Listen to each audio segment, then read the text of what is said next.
بسم اللہ الرحمن الرحیم۔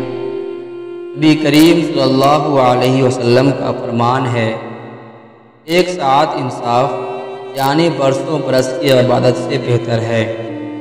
وہ شخص بھی بے دین ہے اس میں عہد کی پابندی نہیں۔ جو لوگ میانہ روی اختیار کرتے ہیں کسی کے محتاج نہیں ہوتے۔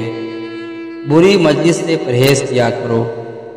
انسان کی سمجھداری یہ ہے کہ وہ کفایت شعار ہو۔ پلے کو روک کر بیچنے والا ملعون ہے۔ مکر، دھوکہ اور خیانت کرنے والا دوزخ میں جائے گا۔ عورت کی عزت شریف تباہی کرتے ہیں اور اس کی اہانت مینے لوگ کے سوا کوئی نہیں کرتا۔ عورتوں میں سب سے اچھی عورت وہ ہے جسے اس کا شوہر دیکھے تو وہ خوش ہو جائے۔ اللہ کو ماننے کے بعد بہترین دانائی انسانوں سے محبت کرنا ہے۔ بلند ہمتی ایمان کی علامت ہے۔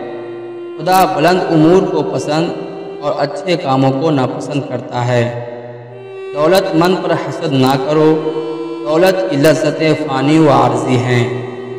خدا کے نزدیک بہترین دوست وہ ہے جو اپنے دوست کا خیرخواہ ہو۔ جو شخص عیب جوئی کرتا ہے اور لوگوں پر آوازیں کستا ہے اس کے لیے بڑی تباہی ہے۔ جو کوئی اللہ پر توکل رکھے گا اللہ اس کے لیے کافی ہوگا۔